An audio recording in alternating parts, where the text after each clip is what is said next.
It feels like home, home, home. It feels like home, home, home. It feels like home.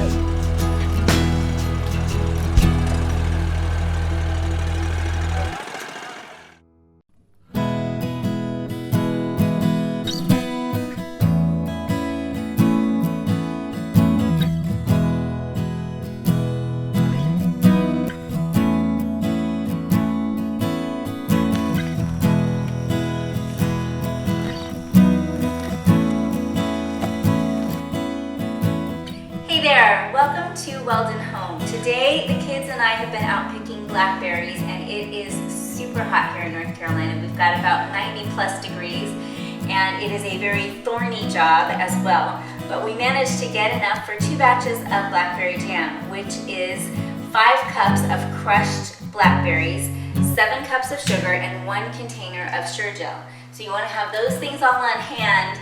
And you don't have to use fresh picked, obviously, blackberries, but if you're going to use frozen blackberries, be sure to thaw them out before you measure them because that will change your measurement. If you measure them frozen, they measure too big and then you don't have enough blackberries in your jam. Just something that I've learned through trial and error, but this is something that my mother-in-law taught me to make, and it's something that is super simple, but when I was young and married, I didn't have the confidence to just look in the package of Sure Gel and follow the directions. So it meant a lot to me to have somebody show me exactly how to do a batch of jam. So basically you just want to put the berries in. I put them in and I turn on the stove and I just empty the Sure Gel in. And that's just going to make sure that it firms up to be a jam.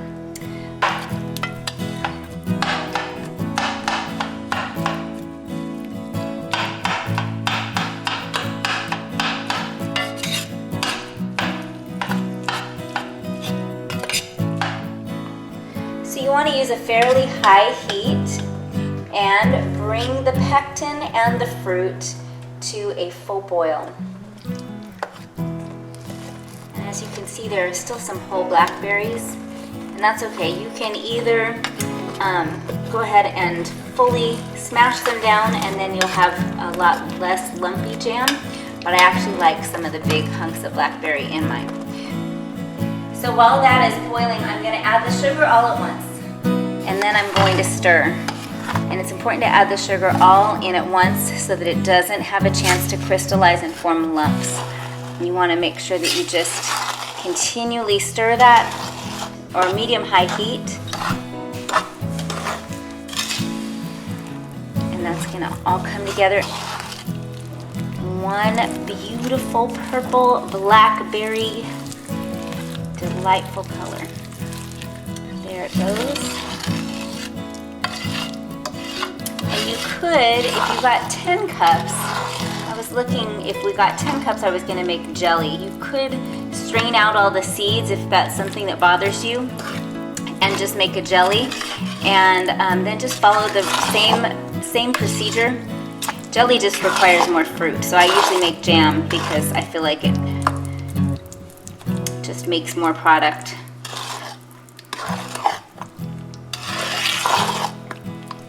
Now we're going to wait for this to come to a full rolling boil. Here we're starting to get a boil. I want you to see this. What you want is a boil that cannot be stirred down. That's what you call a full rolling boil. And when you get there, that's where you're going to set your timer for 60 seconds.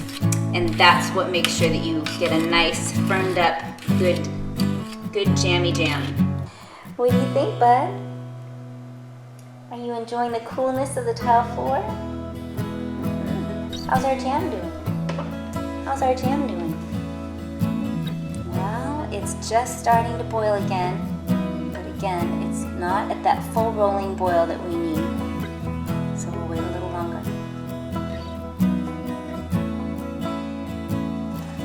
So one of my very favorite things to make with jam is a recipe that was given to me by our dear friend Karen Anderson, and we make it all the time. It's called jam bars. And so when I make a big batch of jam, A lot of times I'll put some into jars and then some I will make into jam bars. And so that I will show you in one of our upcoming videos. But as you can see, it has tiny little bubbles in it.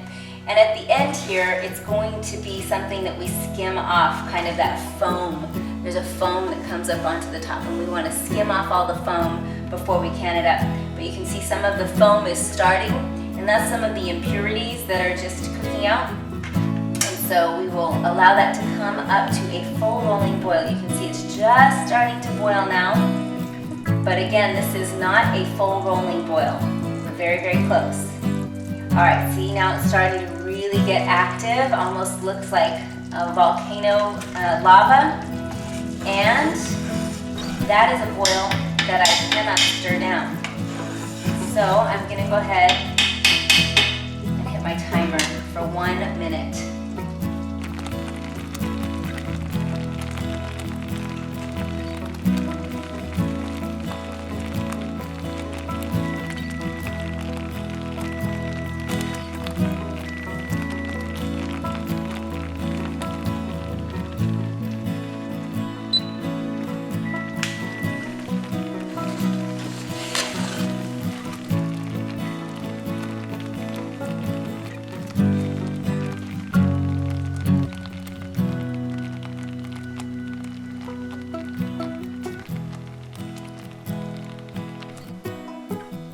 Okay, so I'm just skimming off this bit of foam from the top that is just kind of the waste product of the jam. So we don't need any of that. So see, we just want to get that foamy stuff off.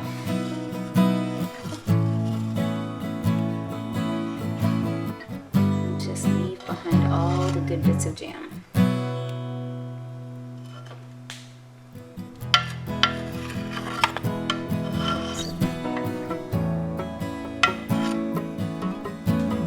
That looks pretty good.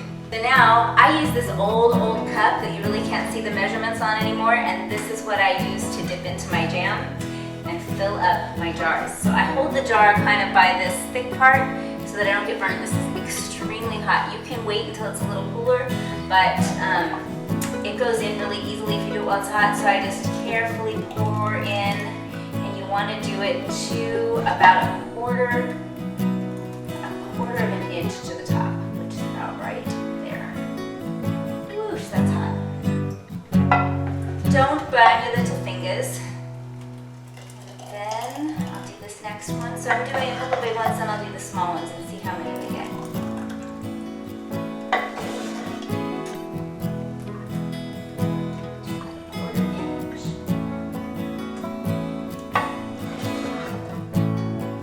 As you can see, it pours really easily when it's this hot.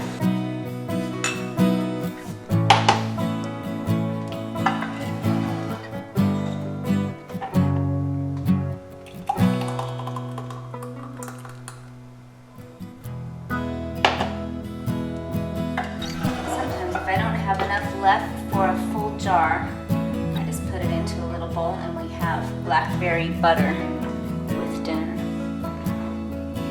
And I think that looks like what we're probably going to do here.